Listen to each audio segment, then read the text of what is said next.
What's up, Ninja Nerds? All right, in this video, we're going to continue and we're going to talk about the proximal convoluted tubule. So if you haven't seen our video so far on the glomerular filtration, go up, click on that, all right? All right, so we started off, right, where we were filtering, right? So we were over here in the actual glomerulus, right? And when we were in the glomerulus, if you remember, this was where we had that filtering process, that glomerular filtration, right? So what were we filtering again? Do you guys remember? We were filtering water. That was a very important component.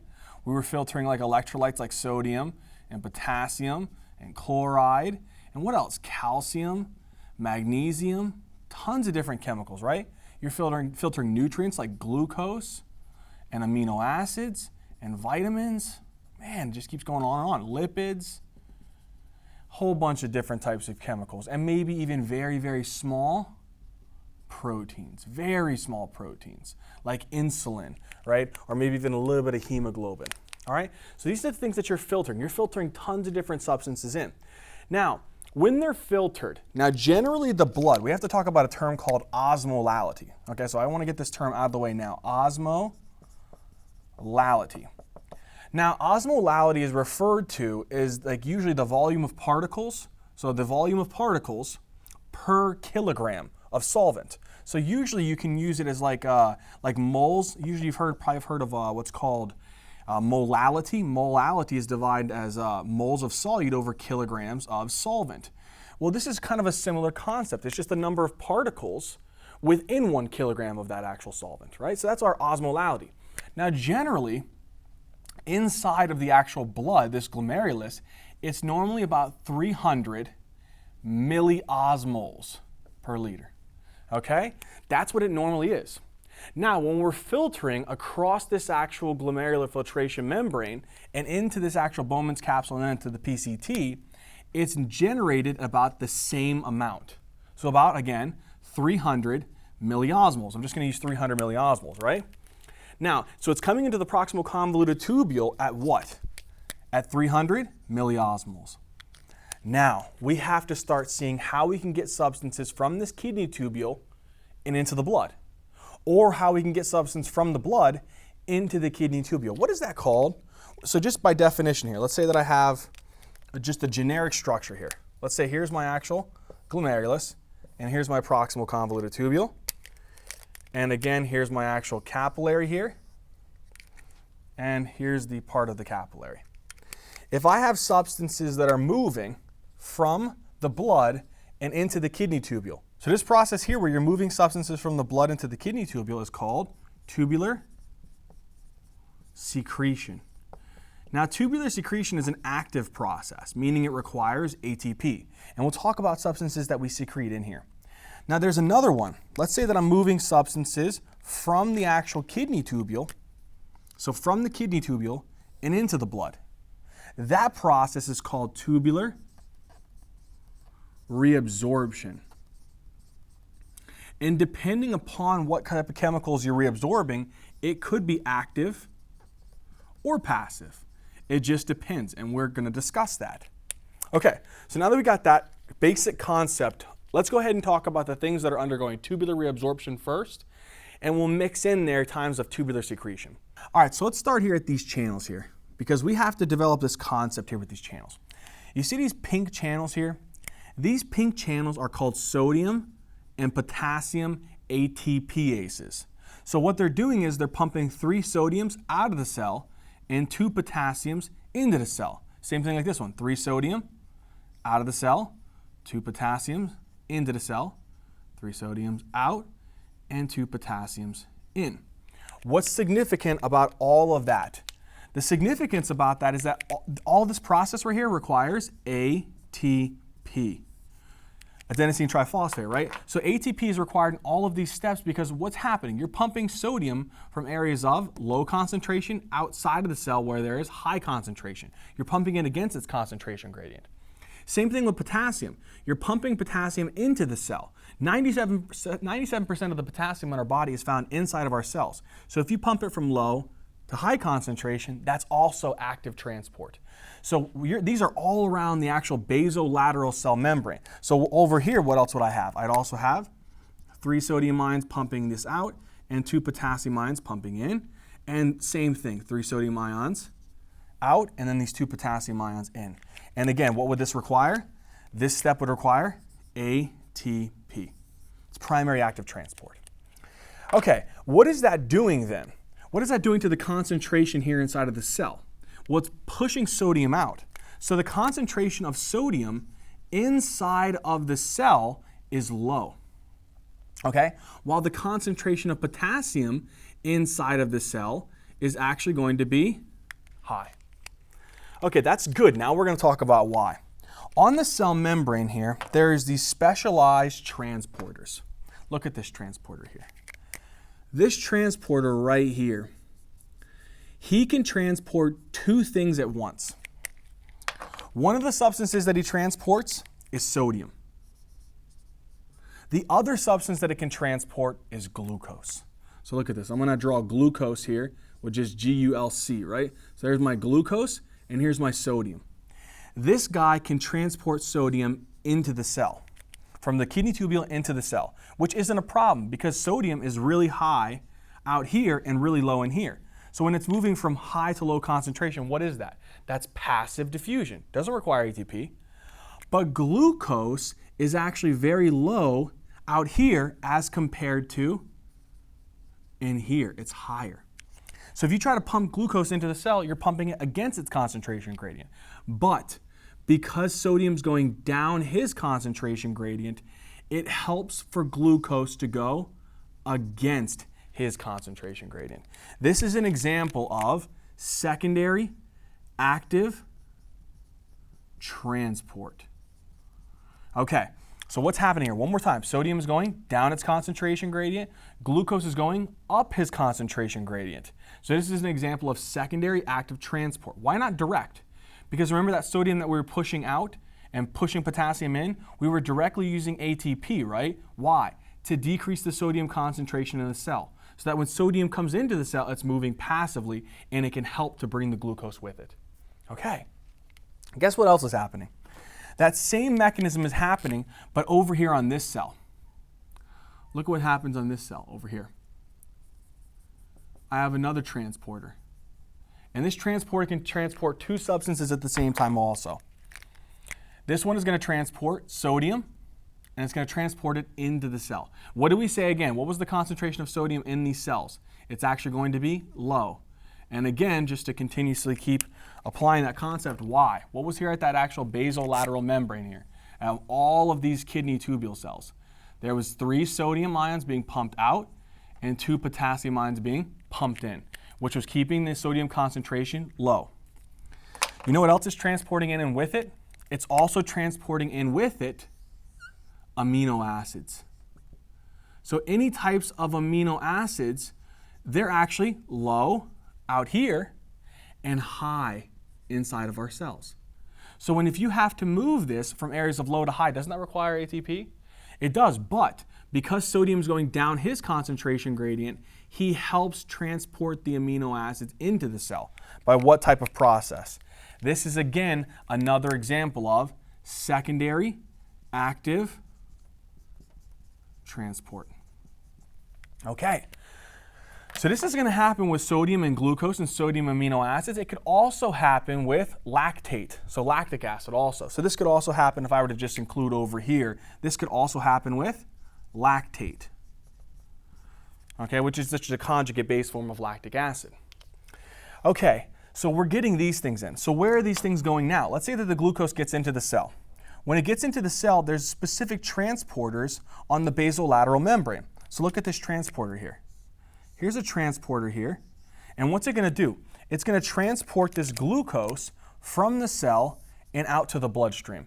And so now we completely reabsorb the glucose into the bloodstream. So now the glucose is in the blood. What about this amino acids? Let's follow these amino acids over there. They have specific types of transporters. So they have transporters that will facilitate their diffusion, right? And look where they're going to go. They're going to move out of this tubule cell and into the blood. And now what's in the blood? Amino acids. That's again tubular reabsorption. What else was going to be able to come with sodium too? We also said that there would be lactate reabsorption. So you're also going to have over here lactate. Okay? So lactate will also come here also. Now here's one concept I need to get straight with you guys. If we assume that we're not taking in too much glucose, I'm not housing a pizza, all right? I'm eating normally.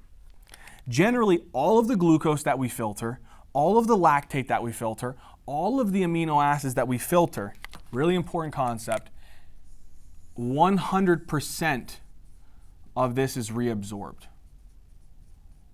Super, super, super important concept to get across. If we're assuming normal physiological conditions, all of the glucose, all of the amino acids, not the vitamins, all the glucose, all the amino acids, and all the lactate, 100% of that will be reabsorbed from the kidney tubules and into the blood. Okay, that takes care of that. Let's move on and let's see what's happening also with the sodium. Let's keep going with the sodium here. So we reabsorbed a lot of sodium, and I'm going to talk about what else he's good for. So now let's actually move on to another transport protein. Let's do this one in orange. This is a pretty intense mechanism, but we're going to try to make a lot of sense of it. Okay, so first off, let's say, you know what else is really filtered also pretty heavily? Bicarb. So bicarbonate, which is HCO3 negative, is very, very filtered in this area. Watch what happens here. Okay, so I'm going to take this bicarb, right, and it's going to start moving down over here. And I want to get that bicarb into the cell, but it does it in a weird way. Okay, in our blood, we have CO2, right? And CO2 can actually move into our cells. When CO2 is in our cells, he combines and reacts with water. Now there's an enzyme that catalyzes this reaction, this conversion of CO2 and water to this next molecule, which is called H2CO3, which is called carbonic acid. There's an enzyme that catalyzes this step right here. This enzyme is called carbonic anhydrase. So what is this enzyme doing? He's catalyzing the conversion of CO2 and water to carbonic acid. Then look what happens to the carbonic acid. He's very unstable and he dissociates into two different chemicals. One is protons. The other component is bicarbonate. So two components are actually broken down as a form of this. One is bicarbonate, and the other component is the proton. Look what happens here. Remember that sodium that we had in here? That sodium is going to move through this channel, okay? It's going to move through this channel. As it moves through this channel, it helps to be able to push this proton out. So this is an example of a sodium hydrogen antiporter. And again, this is another example of secondary active transport. Okay, this proton is going to combine with that bicarbonate. So let's show the bicarb right here. Watch this. It's a really weird mechanism, but you know, that's the way the body works, right? Look what happens. If I take bicarb and protons that I secreted out and I combine them, I'm going to get H2CO3, which is carbonic acid. Guess who else is out here, kind of like on the membrane? Look, he's got like a big nose. So here's this guy here. And here's his head. Let's say I put his head here, and like there's his little eye, right? And he's got a couple of hairs on his head, okay? And he's smiling. But he's got like a huge, his face is, his nose is below his chin. He's all frecked up. But look what happens. This H2CO3 reacts with that enzyme. What's that enzyme called again? That enzyme right there is called carbonic anhydrase. That same enzyme that converted CO2 and water to carbonic acid, this is him also. Look what he does. He converts this H2CO3 into CO2 and water. Okay? Now, as a result, I'm going to get that CO2 and water that's actually going to leave. Okay, but do you see how I secrete these protons out? Now, what is the relevance of that? I still didn't get my bicarb in. What's going on with the bicarb? That bicarb is actually going to get pushed into the blood. You see this bicarb right here that we made as a result? That's getting pushed into the bloodstream. How much of it is actually getting pushed into the blood? Approximately about 90%. Okay? So do you see here? Look what happens here. This is really, really cool. Here's the bicarb that you want it to reabsorb. But you just actually secrete this proton out, right? So CO2 and water makes carbonic acid, breaks down to H plus and bicarb. That H plus gets secreted while sodium comes in, the antiporter, combines with the bicarb out here and forms carbonic acid, and then the carbonic anhydrase converts it into CO2 and water. That bicarb didn't get into the cell, but you made the bicarb indirectly and then put it into the blood. That's amazing. So now we got that bicarb into the blood. 90% of it is actually getting reabsorbed. Okay, that helps also for the sodium reabsorption also. So we have sodium reabsorption here. Also, you see how critical sodium is in this process? All right, what else? Here's another interesting thing. You know how sodium's moving in with the amino acids, it's moving in with the glucose, it's moving in with the lactate, it's moving in as the protons are coming out? Water feels obliged to follow him. So as the sodium is moving in, so let's actually show over here. Let's say here is actually going to be, just for the sake of it, let's say I put another one of those sodium channels over here. That sodium glucose channel, right? So over here was that sodium channel and it was transporting with it glucose. Now, when the sodium's coming in and it's coming with the glucose, guess who loves to follow? Water. Water feels obliged to follow the sodium. So water moves by the process of osmosis, right? Where it actually moves from the kidney tubules and into the blood. And who is it following as a result? It's following this sodium ions, because these sodium ions are actually going to be reabsorbed also. Now, about how much sodium is being reabsorbed here in the proximal convoluted tubule? About 65% sodium. You know how much water is actually getting reabsorbed also? 65%. It's almost exactly equal. And again, the water's following the sodium because he feels obliged. You know what that's called whenever the water follows the salt into the blood? When actually it follows it? This is a specific name. Let's actually write this name up here. This is called obligatory water reabsorption. Okay, so what is obligatory water reabsorption?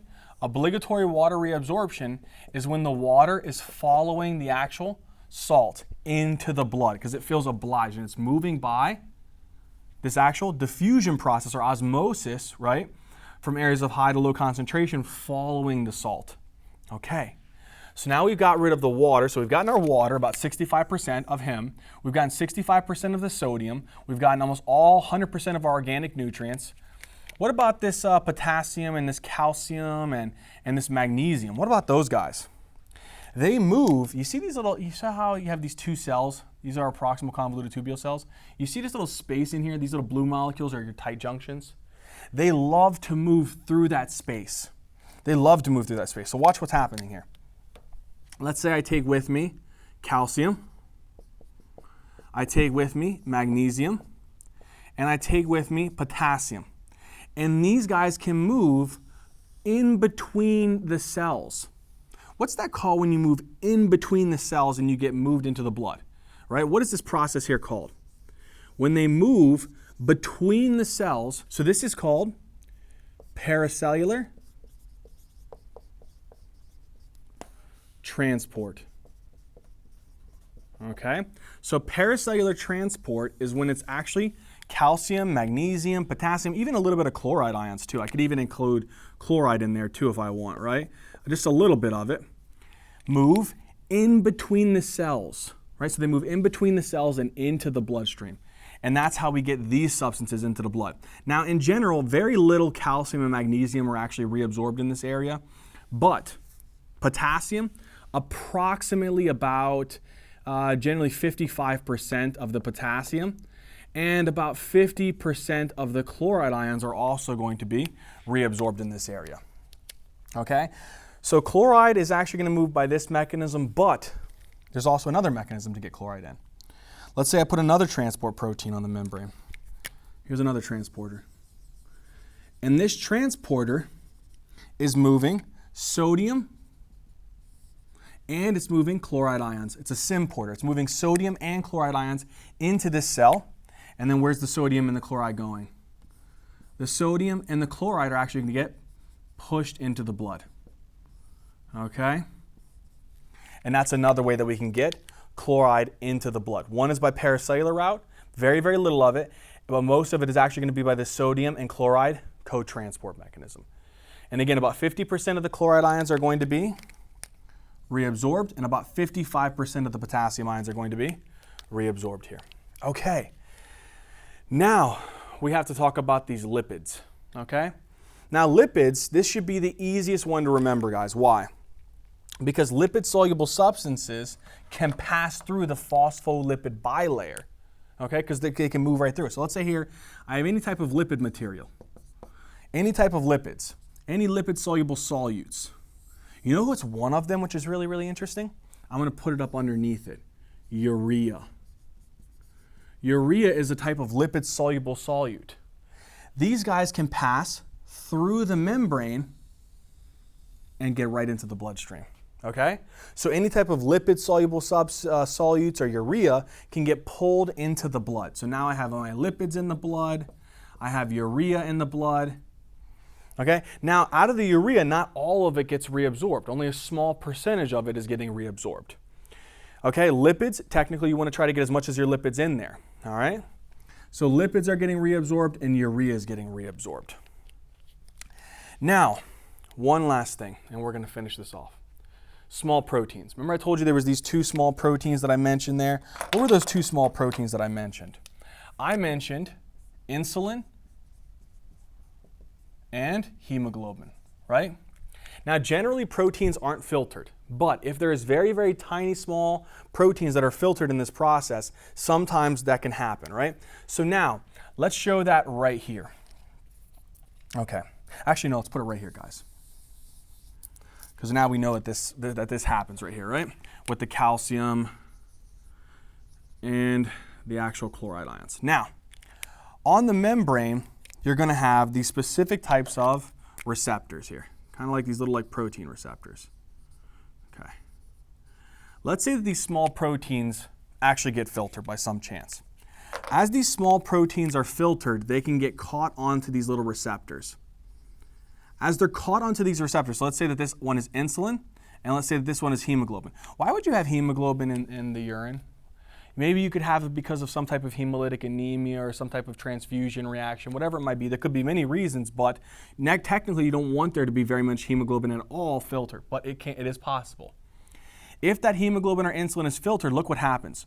We take and we endocytose this whole thing here. So we're actually going to bring this in. You know there's what's called clathrin-coated molecules, and they create this little pit and they pull it in by endocytosis. So as it's pulled in by receptor-mediated endocytosis with these clathrin-coated molecules, let's say here's your receptors. They're disassociated away from the insulin and the hemoglobin. What happens to that insulin and what happens to that hemoglobin? Well, you combine it inside of the cell with lysosomes.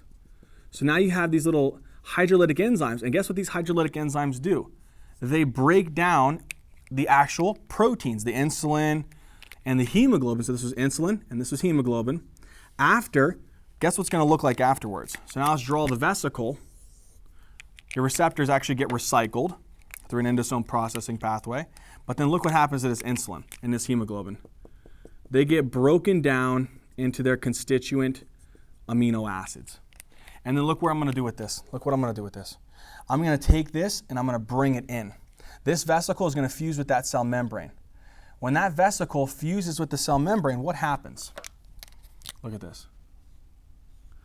I can put those amino acids out here into the blood.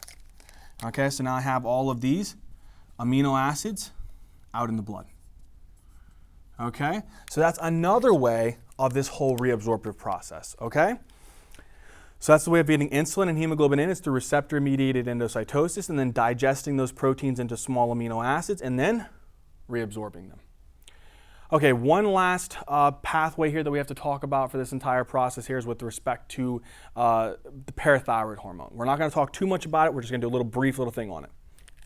Let's say I come over here and I have on this cell membrane right here, I have a specific channel. Let's make this channel orange. So let's say here's this orange channel. This channel normally wants to be able to bring sodium in, and it wants to bring in phosphate ions. Okay? That's normally what this channel wants to be able to do.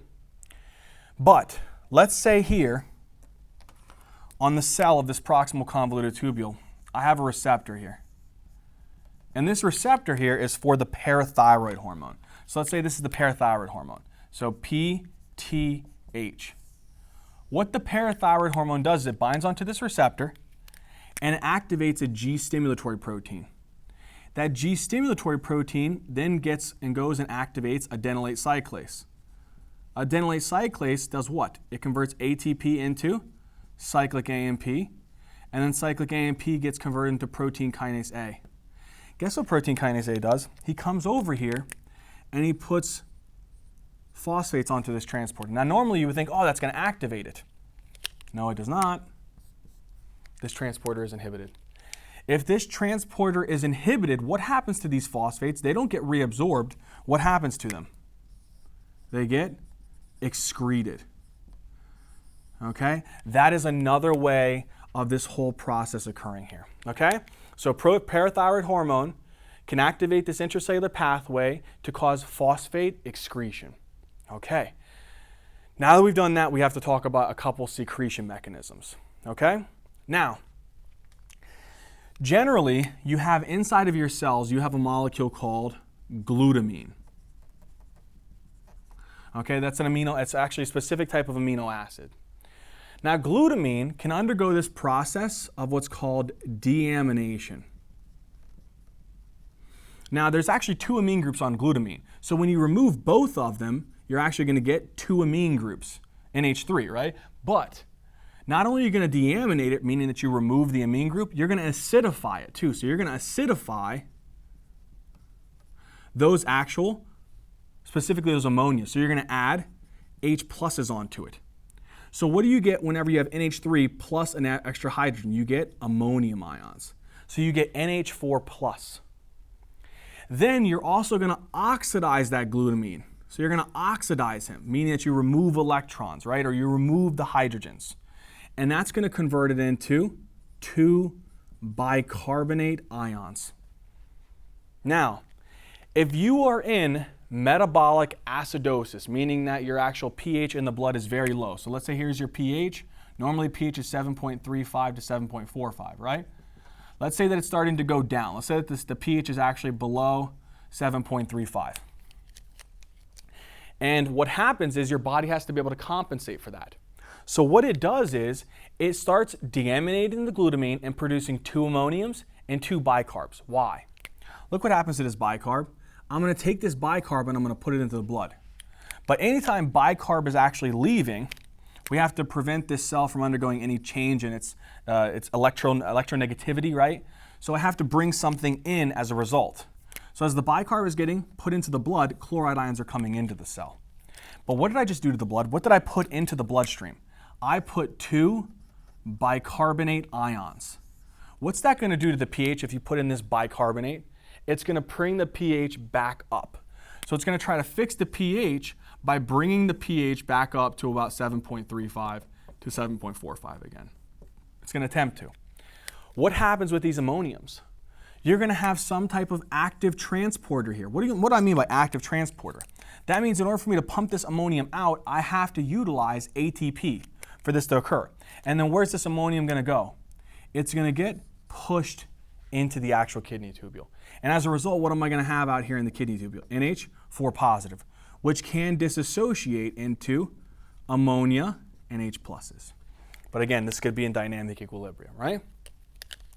So now I produce this. What was the other mechanism that we talked about? Just a quick recap that one. Remember we had the CO2 that was coming in here? And that CO2 was combining with water. And then with the presence of carbonic anhydrase, it was making carbonic acid. And then carbonic acid was dissociating into bicarb and protons. What were happening to those protons? You were excreting them. But how did you get the protons out? They don't just naturally excrete on their own, right? You had to bring sodium ions in, which is an example of a secondary active transport. So you're secreting the protons out. But where's that bicarb going? That bicarb is going into the bloodstream. And if you get bicarb into the bloodstream, what happens to the pH? Again, the pH will try to rise back up to alkaline levels. All right, so there's other things that can also be secreted besides, this actual protons and this ammonium. Inside of the actual blood, there's certain things that we just can't get rid of because maybe it actually got reabsorbed because it was lipid soluble or because we couldn't filter it, right? So substances like that, what I'm saying is, could usually be like drugs. So certain drugs maybe not get filtered completely. What kind of drugs am I talking about? Main ones that I'm talking about is like penicillin. So penicillin actually gets secreted in this part, or also certain types of cephalosporins, even methotrexate. Okay, even methotrexate. A lot of different chemicals are secreted. A lot of different drugs are actually excreted at this point. But if these drugs are secreted into the kidney tubules, here's what you have to remember. That this process by which the drugs are being excreted into this actual proximal convoluted tubule requires ATP. It's an active process, because I told you that, remember? That tubular secretion is an active process. What else can also be secreted? Other different types of organic bases and organic acids. So like organic acids could be like uric acid. Uric acid is a breakdown product of specifically our nucleotides. Or you've probably even heard of bile salts. So bile salts or bile acids are also other components. And there's even other things too. You've heard of morphine, right? So morphine, it's an opioid drug, right? They actually use it for pain relief, right? So morphine can also be excreted. Bile salts can be excreted. Uric acid can be excreted. Even certain things like oxalate ions. So oxalate ions. All of these substances, organic bases and organic acids, can be excreted into the actual kidney tubule. But once again, in order for them to be excreted over here into the kidney tubule, what does it require? It requires ATP. It's an active process. No free lunch here, okay? So again, one more time, drugs such as penicillin or cephalosporins or methotrexate or tons of different types of drugs are actively secreted into the actual proximal convoluted tubule utilizing ATP, or certain types of organic acids like uric acid, maybe certain types of bile salts, or certain types of organic bases like oxalate and morphine. Those things are going to be pushed out through certain types of transporters which require ATP into the proximal convoluted tubule. And they'll be lost in the urine, hopefully, right? So again, tubular reabsorption could be passive or active, right? Depends upon which molecules they are. And tubular secretion is generally an active process.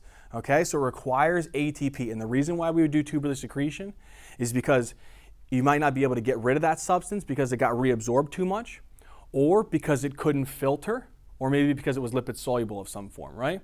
Or because you need to rid the body of excess potassium or protons. In general, I hope all of this made sense. I hope you guys really enjoyed it. In the next video, we're going to talk about the loop of Henle. Until next time, Engine Nerds.